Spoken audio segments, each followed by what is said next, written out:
નમસ્કાર દર્શક મિત્રો, દૂરદર્શન કેન્દ્ર રાજકોટ ખાતેના આજના આ મહિલા વિશેષ કાર્યક્રમમાં આપ સર્વે દર્શક મિત્રોનું હાર્દિક સ્વાગત છે। દર્શક મિત્રો, આપણે સૌ જાણીએ છીએ કે દરેક ઘરમાં મહિલા એક ચાલક બળ હોય છે અને આ જ મહિલા જો કોઈ શૈક્ષણિક સંસ્થાની આગેવાની લઈ એનું ચાલક બળ બની અને શૈક્ષણિક સંસ્થાઓને સિદ્ધિઓના એકદમ સોપાનોસર કરાવે અને એને સફળતા તરફ લઈ જાય તો એ ગૌરવની વાત છે। તમને પણ ઇંતજારી થઈ ને કે કોણ છે આ મહિલા? તો ચાલો મળીએ ઇન્દિરા ગાંધી ઓપન યુનિવર્સિટી રાજકોટના રિજનલ ડિરેક્ટર ડૉક્ટર રૂપલ કુબાવતશ્રીને। મેડમ, આપનું અત્રે ખૂબ ખૂબ સ્વાગત છે। નમસ્કાર, ખૂબ ખૂબ ધન્યવાદ। સર્વે દર્શક મિત્રોને પણ નમસ્કાર। મેડમ, સૌપ્રથમ તો અમને આપના બાળપણમાં ખૂબ જ રસ છે, કારણ કે અહીં સુધી પહોંચેલા વ્યક્તિનું બાળપણ ખરેખર રસપ્રદ હોવાનું જ। તો આપ અમને આપના બાળપણ વિશે થોડું જણાવો। જી, બાળપણ તો એવું કહી શકાય કે પૂરા એક શૈક્ષણિક માહોલમાં જ પસાર થયું, કારણ કે મારા પિતાજી છે એ શિક્ષક અને માતાજી જે છે એમણે પણ પ્રી પીટીસી કરેલું અને ઘરે બાલ મંદિર ચલાવતા। તો આ રીતે પપ્પા પણ શિક્ષક અને મમ્મી પણ શિક્ષક, એટલે આખું ઘરની અંદર એક શૈક્ષણિક માહોલ જ હતો અને બાળપણ એ જ રીતે પસાર થયું કે શિક્ષણને વધારે મહત્ત્વ। અલબત્ત સહાભ્યાસિક પ્રવૃત્તિઓ પણ એટલી જ થતી, પણ શિક્ષણ પણ એટલું જ મહત્ત્વનું હતું। જે વાત કરી કે આપનું બાળપણ કેવી રીતે વીત્યું અને ખરેખર સહઅભ્યાસ પ્રવૃત્તિઓ પણ સાથે સાથે ચાલતી હતી, છતાં આપને અભ્યાસમાં રસ હતો અને આપ કેવી રીતે આગળ વધ્યા। પણ હવે ખાસ એક વિશેષ વસ્તુ જાણવાની ઈચ્છા એ થાય કે આપના મિત્રો કેવા હશે અને એ પણ આપની જેમ જ અભ્યાસની સહઅભ્યાસ પ્રવૃત્તિઓમાં રસ ધરાવતા હશે કે ના એમને માત્ર ઇતર પ્રવૃત્તિઓમાં જ રસ હતો? તો એના વિશે વાત કરશો। જી, આપણે ભણતા હોઈએ એટલે સ્વાભાવિક છે કે આપણી સાથે ભણનારા જે હોવાના એ આપણા મિત્રો જ હોય। બિલકુલ। પણ જે ઘરનો માહોલ હતો અને જે અમારું ઘડતર થયું છે, તો એમાં તો મારા મમ્મી જ જે છે એ મારા બેસ્ટ ફ્રેન્ડ હતા। તો ક્યાંય પણ બહાર જવાનું હોય કે કશું શોપિંગમાં જવાનું હોય તો મમ્મી જ સાથે હોય એવું। અને ખાસ આમ કહું તો મારું જે શિક્ષણ છે એ પણ મમ્મીના માર્ગદર્શન નીચે જ થયું। તો જેમ કે ગૃહ કાર્ય કરાવવું, ત્યાર પછી સ્પેલિંગ પાકા કરાવવા, અને હું શું છે કે સહઅભ્યાસિક પ્રવૃત્તિઓમાં જેમ કે રેસિટેશન કોમ્પિટિશન છે, વક્તૃત્વ સ્પર્ધા છે, મુખપાઠ સ્પર્ધા છે, એ બધામાં ખૂબ ભાગ લેતી। તો એ બધાની તૈયારી કરાવવી એ બધું મારા મમ્મી જ કરતા, એટલે મમ્મીથી વધારે નજીક અને મમ્મી જ બેસ્ટ ફ્રેન્ડ। આ તો ખરેખર બહુ જ સારી વાત કહેવાય। હમણાં જ આપણે શરૂઆતમાં જ કીધું કે દરેક ઘરની ચાલક બળ એક મહિલા હોય છે અને દરેક બાળક માટે માતાનું સ્થાન, પિતાનું સ્થાન ખૂબ જ અગત્યનું હોય છે। એના બાળપણથી માંડીને આ જીવન બાળક ગમે એવડું મોટું થઈ જાય પણ એના માતા પિતાની જરૂરિયાત એને હર હંમેશ રહેતી હોય છે। જી મેડમ, આપે આપની આ યાત્રા વિશે વાત કરી, પણ હવે આપની અભ્યાસની યાત્રા કેવી રહી એના વિશે અમને શરૂઆતથી વાત કરો। જી, 10મા ધોરણ સુધી, એટલે હું આમ તો ગુજરાતી મીડિયમમાં જ ભણેલી છું અને 10મા ધોરણ પછી ત્યારે અમારા વખતમાં પીટીસી થતું। અચ્છા। અત્યારે જે 12મા પછી થઈ રહ્યું છે, તો 10મામાં 82% આવેલા અને મમ્મી પપ્પા બંનેની એવી ઈચ્છા હતી કે હું પહેલાં પીટીસી કરી લઉં, ત્યાર પછી મારે જે આગળ ભણવું હશે એની છૂટ હતી। કારણ કે મારો પ્રશ્ન એ હતો કે પીટીસી એટલે તો માત્ર 10મું ધોરણ જ મેં ભણ્યું કહેવાય, બરાબર, અને ત્યાર પછી 2 વર્ષ પીટીસીના હોય। તો મારું એ હતું, પણ પછી મને કહેવામાં આવ્યું કે ભાઈ તમારે આગળ ભણવું હશે તો તમે ભણી શકો છો, એટલે મેં 10મા પછી 2 વર્ષ પીટીસી કર્યા। પણ પીટીસીની ડિગ્રી લઈ લીધા પછી મને એવું થયું કે તો પછી આ ડિગ્રીનો અર્થ શું જો હું એ ડિગ્રીનો ઉપયોગ ના કરું?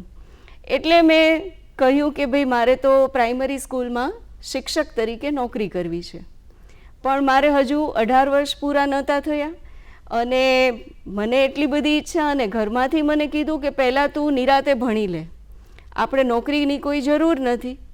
પણ મેં કીધું નહીં, હું નોકરી તો કરીશ જ, કેમ કે પીટીસી કર્યું છે અને આ ડિગ્રી મારી પાસે છે। એટલે 18 વર્ષ જેવા જ પૂરા થયા, તરત જ અઠવાડિયામાં જ મને એક નામાંકિત સ્કૂલમાં, રાજકોટની નામાંકિત સ્કૂલમાં, હું જ્યાં મેં અભ્યાસ કરેલો એ જ સ્કૂલમાં મને નોકરી મળી ગઈ। તો મેં મારું ભણવાનું પણ શરૂ રાખ્યું, સાથે મેં 12મું શરૂ કરી દીધું। એટલે આ રીતે મેં પ્રાઇમરી સ્કૂલના ટીચર તરીકે મારી શૈક્ષણિક કારકિર્દી જે છે એ શરૂ કરી અને ત્યારબાદ 12મું કર્યું, BA કર્યું, MA વિથ ગુજરાતી કર્યું અને ત્યારબાદ મેં B.Ed કર્યું અને સાથે પછી M.Ed શરૂ કર્યું. તો આ B.Ed પછી મને ત્યાં જ એ જ સ્કૂલની અંદર હાઈસ્કૂલના વિભાગની અંદર શિક્ષિકા તરીકે મારી નિમણૂક થઈ અને ત્યારે મારું M.Ed શરૂ હતું. એટલે પ્રાઇમરી સ્કૂલની અંદર મેં 8.5 વર્ષ જોબ કરી અને હાઈસ્કૂલની અંદર 1.5 વર્ષ મેં જોબ કરી. ત્યારબાદ હાયર સેકન્ડરીની અંદર મારી પસંદગી થઈ અને હું હાયર સેકન્ડરીની અંદર 5 વર્ષ સુધી મેં કામ કર્યું અને સાથે સાથે મારું PhD પણ શરૂ હતું. તો આ રીતે કહી શકાય કે 12માંથી લઈ અને PhD બધું જ મેં નોકરી સાથે કર્યું છે. અને ત્યારબાદ 2010ની અંદર ઇગ્નુની જે છે એ જાહેરાત આવી અખબારની અંદર અને મેં એપ્લાય કર્યું અને 2011થી હું ઇગ્નુમાં એઝ અ રિજિયોનલ ડાયરેક્ટર તરીકે કામ કરી રહી છું. મેડમ, આપની વાત ખરેખર ખૂબ જ પ્રેરણાદાયી છે. આપે જે રીતે પ્રાઇમરી સ્કૂલથી શરૂઆત કરી અને ડોક્ટરેટ સુધીની અને જોબ સાથે આપે ડિગ્રી મેળવી, તો એ ખરેખર પડકારજનક બાબત આપના માટે એ સમયે ચોક્કસ રહી હશે, કારણ કે બધું જ મેનેજ કરવું એક મહિલા માટે સામાન્ય નથી હોતું. ઘરની જવાબદારી, પોતાનો અભ્યાસ, પોતાની નોકરી, તો દરેક જગ્યાએ પોતાની અલગ અલગ ભૂમિકા ભજવવાની હોય છે. તો આપને એ વસ્તુ માટે ખૂબ ખૂબ અભિનંદન. મેડમ, ખાસ હવે આપનો અવાજ બહુ જ સરસ છે, તો અમને લાગે છે કે આપને ચોક્કસ કોઈ શોખ હોવો જોઈએ, તો આપના શોખ વિશે વાત કરો. જી, જેમ મેં તમને પહેલાં પણ કહ્યું કે મુખપાઠ સ્પર્ધા, વક્તૃત્વ સ્પર્ધા અને સાથે સાથે લેખન કાર્યનો પણ શોખ રહ્યો છે. તો નિબંધ લેખન છે, પાદપૂર્તિ, કાવ્યપૂર્તિ, ગઝલ લેખન, તો આ બધું પણ હું ધોરણ 2થી જ વક્તૃત્વ અને મુખપાઠ સ્પર્ધામાં ભાગ લેતી આવી અને B.Ed સુધી મેં સમગ્ર રાજકોટની અંદર એમાં પ્રથમ ક્રમાંક છે એ જાળવી રાખેલો. તો આ રીતે એ અને લેખન કાર્યની અંદર જેમ મેં કહ્યું કે કાવ્ય લેખન, ગઝલ લેખન, પાદપૂર્તિ, નિબંધ, આ બધું પણ મેં સાથે સાથે જે આપણી જિલ્લા રમતગમત દ્વારા જે દર વર્ષે સ્પર્ધાઓ થતી હોય છે, તો એમાં હું પહેલેથી જ ભાગ લેતી રહી અને જે મેં યુનિવર્સિટી સુધી, જે યુવક મહોત્સવ યુનિવર્સિટી લેવલે થતા હોય છે, તો ત્યાં સુધી મેં જાળવી રાખ્યું અને યુનિવર્સિટી લેવલે પણ એમાં મારો પ્રથમ ક્રમાંક મેં જાળવી રાખેલો. તો આ રીતે આ બધી સહાભ્યાસિક પ્રવૃત્તિઓ અને સાથે સાથે જ 2002થી 2012 સુધી આકાશવાણી રાજકોટમાં કેઝ્યુઅલ એનાઉન્સર તરીકે હું જોડાયેલી હતી. તો 2002થી 2004 સુધી યુવાણીમાં કોમ્પિયર તરીકે હું જોડાઈ હતી અને ત્યાર પછી મેં કેઝ્યુઅલ એનાઉન્સરની ઓડિશન આપી અને એમાં પછી હું જનરલ એનાઉન્સર તરીકે, કેઝ્યુઅલ એનાઉન્સર તરીકે પછી મેં ડ્યુટી કરેલી. તો આ રીતે આકાશવાણીની ડ્યુટી પણ મેં સાથે કરી, સાથે સાથે મારું ભણતર પણ શરૂ હતું અને નોકરી પણ શરૂ હતી. તો આ બધું જ સાથે મેં કરેલું છે.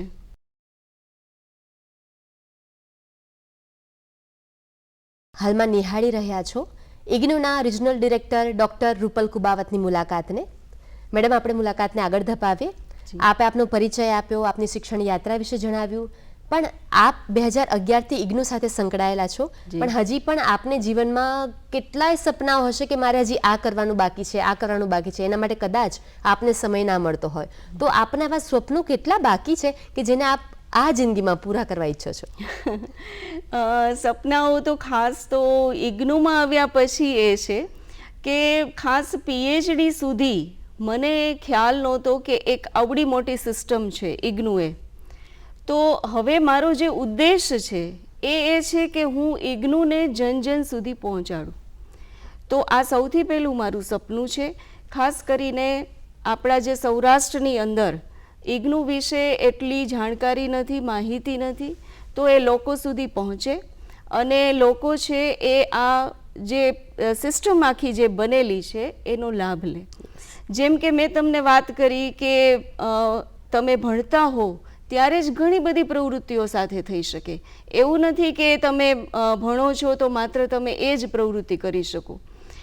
ટૂંકમાં આપણે એમ કહી શકીએ કે કોઈ એનો એન્ડ જ નથી. તમે જે ઈચ્છો, તમે જે ધારો એ તમે કરી શકો. કારણ કે આપણે એવું માનતા હોઈએ છીએ કે એક સાથે એક જ પ્રવૃત્તિ કરીએ તો એમાં ફોકસ કરી શકાય, પણ આમ જોઈએ તો દરેક વસ્તુ જે છે એમાં જો તમે ફોકસ કરો તો તમે કોઈ પણ એક સાથે ઘણી બધી પ્રવૃત્તિઓ પણ કરી શકો છો. ધ્યાન રાખવાનું ખાલી એટલું જ છે કે દરેક વસ્તુમાં એક આપણી સિન્સિયરિટી હોવી જોઈએ અને એને સારી રીતે કરવાની એક આપણામાં લગન અને ધગશ હોવી જોઈએ, નિષ્ઠા હોવી જોઈએ. જે કંઈ વસ્તુ કે વાત આપણે કરીએ છીએ એમાં આપણને ભરોસો હોવો જોઈએ અને જો આપણી પોતાની અંદરની નિષ્ઠા અને પ્રામાણિકતા હશે તો આપણા પ્રયત્નો ચોક્કસ ને ચોક્કસ સફળ થશે.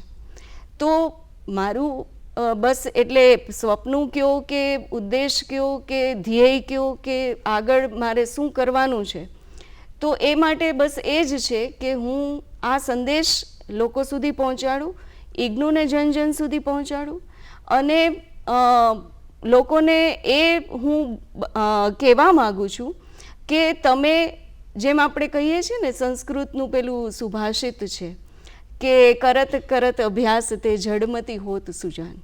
તો એવું નથી કે માત્ર અભ્યાસમાં ટેલેન્ટેડ છો તો તમે બીજી કોઈ પ્રવૃત્તિમાં બી ટેલેન્ટેડ બની શકો, અને એવું પણ નથી કે તમે અભ્યાસમાં કદાચ એટલા બધા ટેલેન્ટેડ નથી અને તમે બીજી પ્રવૃત્તિમાં ટેલેન્ટ તમારી હોઈ શકે છે. તો આ બંને જે છે એ આપણે પોતે જાણવાનું છે પહેલાં તો, કે મને શોખ શેનો છે અને મારે કઈ દિશામાં આગળ વધવું છે. બસ એ દિશા પકડી લેવાની છે. પછી તો આપણે એ રસ્તા ઉપર જ્યાં સુધી મંજિલ ન મળે ત્યાં સુધી ચાલ્યા જવાનું છે. તો પહેલાં આપણે આપણું સપનું જે છે એ જોવાનું છે, પછી ધ્યેય નક્કી કરવાનો છે અને પછી જેમ કીધું છે કે સ્વામી વિવેકાનંદજીએ કે ઉઠો જાગો અને ધ્યેય પ્રાપ્તિ સુધી મંડ્યા રહો, તો બસ એ મંડ્યા રહેવાનું છે. એકદમ મેડમ આપની વાત સાચી છે. આ વાત પરથી એક જ પંક્તિ કહેવાની ઈચ્છા થાય, સફળતા જિંદગીની હસ્તરેખામાં નથી હોતી, સફળતા જિંદગીની હસ્તરેખામાં નથી હોતી, ચણાયેલી ઇમારત એના નકશામાં નથી હોતી. એટલે દરેક વ્યક્તિ જો ઠાને કે મારે મહેનત કરવી છે અને આ લક્ષ્ય સુધી હું પહોંચીશ તો એ ચોક્કસ પહોંચી શકે.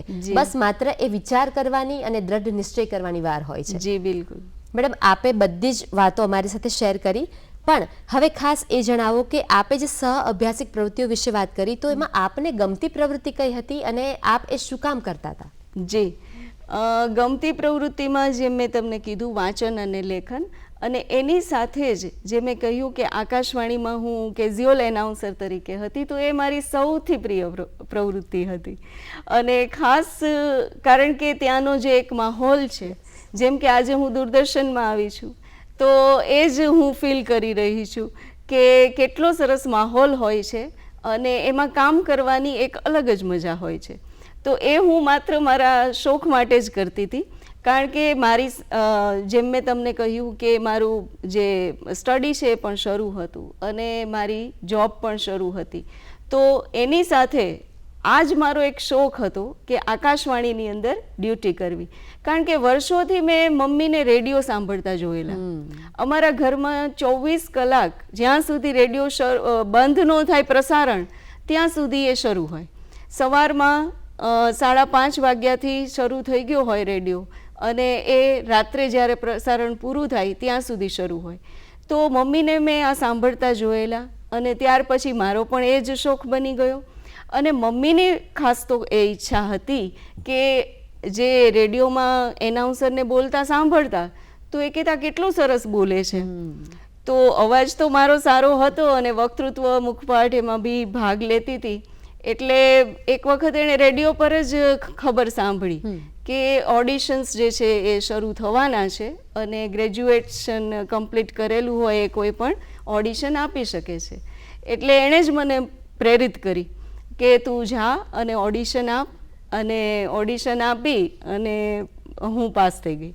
તો આ મારું સૌથી વધુ ગમતું કામ હતું અને આજે પણ જો તમે પૂછો તો રેડિયો તો મારે શરૂ જ હોય. જ્યારે પણ હું ફ્રી હોઉં, એટલે કે મારો નવરાશનો સમય હોય, ત્યારે મારો રેડિયો જે છે એ શરૂ જ હોય છે. વોકિંગ કરતી હોઉં, ઘરનું કોઈ કામ કરતી હોય તો બી રેડિયો મારો શરૂ હોય. તો સંગીત અને એની સાથે રેડિયોની ઉપર સંગીત સાંભળવું એ મારો પ્રિય શોખ છે.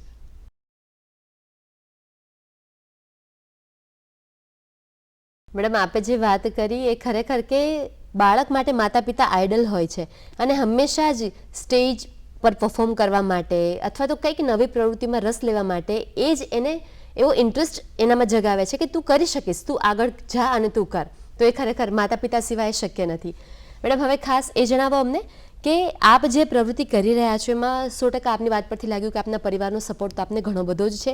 છતાં એવા કોઈ વિશેષ વ્યક્તિ કે જેણે તમને ખૂબ જ પ્રેરણા આપી હોય, જે તમારા આઇડોલ હોય, તો એવા વ્યક્તિ વિશેષ અમને જણાવો. જી, ગાંધીજી મારા સૌથી પ્રિય છે અને હું એને મારા આઇડોલ માનું છું. અને સાથે જ સ્વામી વિવેકાનંદજી, આ બંને છે મને ખૂબ જ ગમે છે. એમના વિચારો જે છે, એમના પુસ્તકો છે, એ બધું જ હું વાંચું છું. અને જેમ મેં કીધું કે મુખપાઠ સ્પર્ધામાં હું ભાગ લેતી, તો એ જે રામકૃષ્ણ આશ્રમ રાજકોટ છે એના દ્વારા મુખપાઠ સ્પર્ધાઓ યોજાતી હોય છે. તો એમાં શું થતું કે બીજા ધોરણથી જ મેં ભાગ લેવાનું શરૂ કરેલું. અને એમનું એક એ બહુ સારું હતું કે ઇનામમાં એ પુસ્તકો આપતા. તો બીજું ઇનામમાં કશું નહીં, પણ તમને પુસ્તકો મળે. તો પુસ્તકો એટલે સ્વામી વિવેકાનંદજીના હોય અને એમના જે રામકૃષ્ણ આશ્રમ દ્વારા જે પ્રકાશિત થયેલા હોય એ બધા પુસ્તકો હોય. તો એ પુસ્તકો વાંચીને મને એ જે સ્વામી વિવેકાનંદજીના હું વધારે નજીક જઈ શકી. તો રામકૃષ્ણ પરમહંસ છે, શારદા મા છે, આ બધાથી હું વધારે નજીક આવી અને એમના વિચારોથી હું ખૂબ જ પ્રભાવિત છું. અને સાથે સાથે જ ગાંધીજી તો કેના આદર્શ નથી એ આપણે પૂછવું પડે, બધા જ ના લગભગ આદર્શ હોય.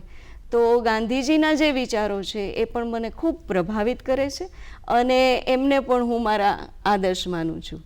તો આ રીતે અને જે આપણે અત્યારે વાસ્તવિક જીવનમાં કહીએ તો મારા જે પીએચડીના ગાઈડ ડૉક્ટર ડી. એ. ઉચાડ સર, તો એમણે મને ખાસ રિસર્ચ શું છે એ મને એમની સાથે જ્યારે મેં કામ કર્યું પીએચડીનું, ત્યારે મને એ બધું ખ્યાલ આવ્યો. કારણ કે નહીંતર સ્વાભાવિક છે કે આપણે આપણી જે અભ્યાસની કારકિર્દી હોય એમાં સંશોધન વિશે આપણે એટલું નથી જાણતા હોતા. આપણે એમએડમાં અમારે એક નાનું ડિઝર્ટેશન આવતું હોય છે, પણ એને આપણે એટલું મોટું સંશોધન ના કહી શકીએ. તો એ માસ્ટર લેવલનું એમએડમાં જે ડિઝર્ટેશન મેં કર્યું એ પણ ઉચાડ સરના માર્ગદર્શન નીચે, અને ત્યાર પછી પીએચડી પણ મેં એમના જ માર્ગદર્શન નીચે કર્યું. તો હું એમ કહી શકું કે જે સંશોધનની દ્રષ્ટિ છે એ મારામાં એમના કારણે વિકસી. એમના જે સંશોધનના એમના વિચારો છે, કઈ રીતે કોઈ પણ વિષયની અંદર ખૂંપી જવું અને એમાંથી આપણે બહાર લાવવું, એ એમના પાસેથી હું શીખી. અને કઈ રીતે પોતાની આખી જાતને નિચોવી નાખવી સંશોધન માટે, અને એ નિચોડ રૂપે આપણે જે બહાર લાવીએ છીએ એ સંશોધન છે. તો ઓફકોર્સ મેં MA વિથ ગુજરાતી બી કર્યું છે, માસ્ટર ઇન ગુજરાતી, પણ ત્યારે સંશોધનની એટલી બધી દ્રષ્ટિ મારામાં વિકસી નહોતી, કારણ કે ત્યારે હું સાહિત્યની વધારે નજીક હતી. કારણ કે મેં MA વિથ ગુજરાતી કર્યું તો સાહિત્ય તરફ વધારે મારો ઝુકાવ હતો. પણ બીએડ કર્યું અને ત્યાર પછી મારા પિતાજીની એવી ઈચ્છા હતી કે હું પ્રાઇમરી ટીચર તરીકે છું, તો તું બીએડ કરી લે તો આપણે હાઈસ્કૂલની અંદર જઈ શકીએ. એટલે એવી એક દ્રષ્ટિથી એમણે મને બીએડ કરાવ્યું. નહીતર MA વિથ ગુજરાતી પછી મેં ત્યાં જ પીએચડી શરૂ કરેલું, રજિસ્ટ્રેશન બી મને મળી ગયેલું. પણ પપ્પાની આવી ઈચ્છા હતી એટલે મેં કીધું, અને મેં મારા જે પીએચડીના ગાઈડ હતા એમને બી કીધું તો કે પપ્પા કે એ પહેલાં કરવાનું, એટલે કે તમે પહેલાં બીએડ કરી લો અને બીએડ કરીને પછી ફરીથી આવજો, હું તમને પાછું રજિસ્ટ્રેશન આપી દઈશ. કારણ કે એક વિદ્યાર્થી તરીકે તો મારી સારી એવી છાપ હતી. તો મેં બીએડ કર્યું અને બીએડ કર્યા પછી પપ્પાનું કહેવાનું એવું થયું કે હવે બીએડ કર્યું છે તો એમએડ કરી લો. કારણ કે જો કોલેજમાં જવું હોય, કારણ કે શિક્ષક તરીકે હું નોકરી કરતી હતી ત્યારે મારું સપનું એવું હતું કે મારે કોલેજમાં લેક્ચરર બનવું. હું જે લેક્ચરરની પોસ્ટથી ખૂબ જ પ્રભાવિત રહેતી. કોઈ પ્રોફેસરને જોઉં તો મને પણ એમ થાય કે ના, મારે પણ લેક્ચરર બનવું છે. તો એના કારણે એટલે મેં બીએડ કર્યું અને પછી મેં એમએડ કર્યું. તો એટલે ગુજરાતી મારું છૂટી ગયું અને એજ્યુકેશન તરફ આગળ વધી. તો એમએડ કર્યા પછી જે મેં તમને કીધું કે નાનું સંશોધન, એમાં ડિઝર્ટેશન હોય છે, તો એ કર્યા પછી સંશોધનની મને દ્રષ્ટિ જે વિકસી અને ખરેખર સંશોધન કઈ રીતે થાય અને એમાં કઈ રીતે આગળ વધાય અને એક આખું કઈ રીતે એમાંથી એક નિચોડ બહાર આવે, આ બધું જ જે છે એ મને એમએડમાં આવ્યા પછી અને ડિઝર્ટેશન કર્યા પછી મને એ ખ્યાલ આવ્યો. તો પછી મેં ડૉક્ટર ડી એ ઉચાડ સરને જ મેં કીધું કે સર, આપના નીચે જ મારે પીએચડી કરવું છે અને એજ્યુકેશનમાં જ કરવું છે અને આપ કરાવો તો જ કરવું છે. મારે એમને પીએચડીની ડિગ્રી લેવી નથી. કારણ કે એક સારા માર્ગદર્શક નીચે આપણે સંશોધન કરીએ તો જ એ કામનું છે. બાકી ખાલી ડિગ્રી લઈ લેવાથી એનો કોઈ મિનિંગ નથી. પણ સરે મને એક જ એ જ સમયે મને હા પાડી દીધી કે ના, ચોક્કસ, પણ મહેનત કરવી પડશે. જેમ એમએડમાં કરાવી એવી જ મહેનત કરવી પડશે. તો આવી રીતે અને મારો જે વિષય હતો એ ગુજરાતી હસ્તાક્ષર સુધારણા કાર્યક્રમની સંરચના અને તેની અસરકારકતા. તો આ વિષય ઉપર કામ ખૂબ ઓછું થયું છે, ખાસ કરીને આપણી ગુજરાતી ભાષાની અંદર. અંગ્રેજી ભાષામાં ખૂબ કામ થયું છે પણ ગુજરાતીમાં ઓછું થયું છે. અને એમાંય આમ જોવા જાઓ તો પ્રાઇમરી સ્કૂલના બાળકો ઉપર જે છે એ 1-2 સંશોધનો થયા છે, પણ માધ્યમિક કક્ષાના જે વિદ્યાર્થીઓ છે એના ઉપર તો આ સંશોધનો લગભગ નથી થયા એવું કહી શકીએ. તો એટલે મેં મારું જે એમએડનું ડિઝર્ટેશન હતું એમાં મારો એ સંશોધનનો વિષય હતો આ જ ગુજરાતી હસ્તાક્ષર સુધારણા કાર્યક્રમની સંરચના અને એની અસરકારકતા. પરંતુ એ મેં પ્રાથમિક શાળાના બાળકો ઉપર કર્યું. અચ્છા. અને પછી પીએચડીમાં જે છે એ મેં માધ્યમિક શાળાના બાળકો ઉપર કર્યું. તો આવી રીતે જે આપણી અત્યારની વાસ્તવિક જીવનની જો આપણે વાત કરીએ તો હું કહી શકું કે ચોક્કસથી મારા જે પીએચડીના ગાઈડ છે ડૉક્ટર ડી એ ઉચાડ સર, એ મારા પ્રેરણા સ્ત્રોત પણ છે અને આદર્શ પણ છે.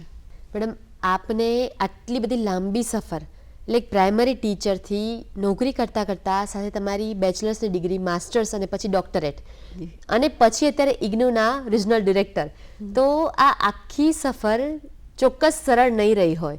કેટલા બધા પડકારો આવ્યા હશે કે જેની સામે તમે ઝઝૂમ્યા હશો અને એને પાછળ છોડી અને તમે આ પોસ્ટ પર અત્યારે બિરાજમાન છો.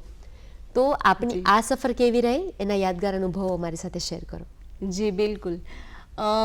સ્વાભાવિક છે કે કોઈ પણ સફર જે છે સરળ નથી હોતી અને ઘણા બધા ચડાવ ઉતાર આવતા હોય છે. પરિવાર તરફથી તો પૂરો મને સહકાર હતો, એટલે એ બાબતમાં કોઈ જ ક્યારેય મને કશું એવું હતું નહીં. પણ જે મેં તમને કીધું કે મારા મધર છે એ મારા બેસ્ટ ફ્રેન્ડ હતા અને એમના સિવાય ખરેખર કહું તો મારે અત્યારે મારા મિત્રો ગણવા હોય તો મારે વિચારવું પડે એવું છે. તો મારા મમ્મી જે છે, હું જ્યારે એમએડમાં હતી ત્યારે એમનું દુઃખદ અવસાન થયું. તો ત્યાર પછી હું પડી ભાંગી, કારણ કે એનું જ એક સપનું હતું કે મારી દીકરી પગભર થાય. પીટીસી કરાવવા પાછળનો ઉદ્દેશ એ જ હતો મમ્મીનો કે 18 વર્ષે મારી દીકરી પગભર થઈ શકે જો એ ઈચ્છે તો. કારણ કે પીટીસી એ એવી ડિગ્રી હતી અને ત્યારના વખતમાં એનું વેલ્યુ પણ ખૂબ હતી. અને પીટીસી કર્યા પછી તમને પ્રાઇમરી સ્કૂલમાં એઝ અ શિક્ષક તરીકે જોબ મળી જતી હતી. તો આના કારણે એ મમ્મી જે છે એમનું અવસાન થયા બાદ મને ખૂબ આઘાત લાગ્યો અને ત્યારબાદ એટલે કે એમએડ ત્યારે હું કરતી હતી અને હાઈસ્કૂલની અંદર મારી નોકરી શરૂ હતી. અને નોકરીની સાથે જ્યારે તમે એમએડ કરો છો ત્યારે પાર્ટ ટાઈમ એમએડ એને કહેવાતું. અને જે 1 વર્ષમાં એમએડ થાય એ પાર્ટ ટાઈમ તમને 2 વર્ષમાં થાય. ઓકે. એટલે નોકરી કરનારા શિક્ષકો માટે ખાસ ત્યારે સૌરાષ્ટ્ર યુનિવર્સિટીના ડિપાર્ટમેન્ટ તરફથી એમણે આવો એક એમએડ પાર્ટ ટાઈમ કરીને એ પ્રોગ્રામ શરૂ કરેલો. તો એમાં મેં 15 શિક્ષકો પસંદ થયેલા અને 2 બહેનો હતા અને બાકી 13 ભાઈઓ હતા. ઓહ. તો આવી રીતે પસંદગી થયેલી અને ખૂબ સરસ રીતે હું મારું જે કામ છે શરૂ હતું, સાથે મારી નોકરી પણ શરૂ હતી માધ્યમિક સ્કૂલમાં. તો મમ્મીના અવસાન બાદ મને એવું થયું કે બસ હવે કશું જ નથી કરવું અને મેં આકાશવાણીની ડ્યુટી પણ છોડી દીધી. યસ, એમએડ પણ હવે કરવું નથી કારણ કે એમએડ બસ પૂરું થવામાં જ હતું. ડિઝર્ટેશન મારે સબમિટ કરવાનું હતું અને છેલ્લી પરીક્ષાઓ મારી બાકી હતી. તો એમએડ પણ કરવું નથી અને નોકરી પણ કરવી નથી. આવું એક ટૂંકમાં જેને આપણે કહીએ ડિપ્રેશન આવી ગયું. પણ મારા પિતાજી જે છે એમણે મને એમાંથી બહાર કાઢી અને એમણે કીધું કે મમ્મી હોય તો મમ્મી માટે જ બધું કરવાનું, પપ્પા કંઈ નહીં. એટલે એ રીતે ફરીથી મને તાકાત મળી અને પપ્પા માટે થઈ અને મેં ફરી એમએડ પૂરું કર્યું. અને આકાશવાણી તરફથી પણ મને એટલો સહયોગ મળ્યો, એ બધાને ખ્યાલ આવ્યો કે હું આ કારણે નોકરી ડ્યુટી જે છે એ નથી કરી રહી. ખાસ એમણે મને બોલાવી અને કીધું કે આ બધો તારો પરિવાર જ છે અને પહેલાં જેમ કરતા હતા એમ જ ડ્યુટી શરૂ કરી દો અને અહીંયા આવશો તો વધારે તમને સારું લાગશે, ઘરે રહેશો તો તમને એકલું લાગશે. તો એ રીતે એમણે પણ મને બહુ જ સહકાર આપ્યો અને મેં ડ્યુટી ફરીથી શરૂ કરી દીધી. અને સાથે સાથે જ્યાં હું નોકરી કરતી હતી કડવીબાઈ વિરાણી કન્યા વિદ્યાલય, ત્યાં એના જ પ્રાઇમરી વિભાગમાં મેં કરી અને પછી માધ્યમિકમાં પણ ત્યાં જ, અને ભણતર પણ મારું ત્યાં જ થયું. તો એ કડવીબાઈ વિદ્યાલયના જે પ્રિન્સિપાલ, ટ્રસ્ટી એ પણ બધા સમજાવવા આવ્યા કે આવી રીતે આપણું જે છે મમ્મીનું જ તો સપનું હતું કે તમે આગળ વધો, ભણો. એટલે ફરીથી મેં પાછી મારી બધી સફર જે છે એ શરૂ કરી. પેલું કહેવાય ને, શો મસ્ટ ગો ઓન. કોઈ પણ સિચ્યુએશન હોય તમારે એમાંથી બહાર નીકળે જ છૂટકો. વચ્ચે અટકી રહેવાનું અથવા તો સ્ટેપ બેક પાછળ જવાનો તમને કોઈ જ મોકો કુદરત નથી આપતી. અને જે આપણા હાથમાં નથી એમાં આપણે કંઈ જ નથી કરી શકતા. મેડમ, તો પણ તમે આપના પિતાની વાત માની અને એમનું પણ સપનું પૂરું કર્યું અને આજે આ સ્ટેજ પર પહોંચ્યા છો તો તમને સલામ છે. ધન્યવાદ. જે દર્શક મિત્રો આપણને અત્યારે જોઈ રહ્યા છે, જે યુથ આપણને અત્યારે જોઈ રહ્યું છે, તો આપની આ પડકારજનક પરિસ્થિતિ જોઈ અને એમને પણ થઈ આવ્યું હશે કે અમારી તો અત્યારે ભગવાન દયાથી કોઈ જ એવી પરિસ્થિતિ નથી કે અમે ન કરી શકીએ. અમારી પાસે બધી સગવડો છે, અમે માગીએ એ વસ્તુ અમને મળી જાય છે, જ્યાં ઈચ્છીએ ત્યાં અમને એડમિશન મળી શકે એમ છે. અમે અત્યારે એટલા કેપેબલ છીએ, છતાં માત્ર આળસને કારણે અમે એ વસ્તુ કરતા નથી. અને ક્યાંક ને ક્યાંક સોશિયલ મીડિયા પણ આમાં બહુ જ મોટો અને નકારાત્મક ભાગ ભજવે છે એવું મને લાગે છે. તો આપણને જે યુથ જોઈ રહ્યું છે એમને આપનો શું સંદેશો હોઈ શકે? જી, યુથને અને જે આપણા મહિલા દર્શકો છે એ બધા જ માટે હું એ સંદેશો આપવા માંગીશ કે કશું જ અશક્ય નથી. તમે ધારો, ઈચ્છો એ કરી શકો છો, પણ સમયનો સદુપયોગ જરૂરી છે. તમારા જીવનની અંદર ફોકસ જરૂરી છે, ધ્યેય જરૂરી છે અને પછી એ ધ્યેયને પૂરું કરવા માટેની પૂરી લગન, નિષ્ઠા અને પ્રામાણિકતાપૂર્ણ પ્રયત્નો જે છે એ ખૂબ જ જરૂરી છે. તો તમે બધા જ જે છે એ એક ધ્યેય નક્કી કરો અને પછી એની પાછળ લાગી જાઓ. કોઈ પણ વસ્તુ અશક્ય નથી. જે એક વ્યક્તિ કરી શકે છે બધા જ કરી શકે છે અને બધા જમાં બધી જ શક્તિ પડેલી છે, પણ એ છુપાયેલી હોય છે. તો એ શક્તિ તમારે બહાર લાવવાની છે અને એ ત્યારે જ થઈ શકશે જ્યારે તમે પોતે પ્રયાસ કરીને એને બહાર લાવશો. તો આ તમારા જ હાથમાં છે, બીજા કોઈના હાથમાં નથી. તો દર્શક મિત્રો, આજે આપણે ડૉક્ટર રૂપલ કુબાવત પાસેથી ઘણી બધી માહિતી સાંભળી, એમની સંઘર્ષની યાત્રા વિશે પણ વાત સાંભળી અને એમાંથી આવું કેવી રીતે પાર પડ્યા એ પણ વાત સાંભળી. એમણે આપેલો સંદેશો ચોક્કસ આપણે યાદ રાખીશું અને ફરી મળીશું અવનવા ટોપિક સાથે. ત્યાં સુધી અમને જવાની રજા આપશો. ધન્યવાદ. ધન્યવાદ.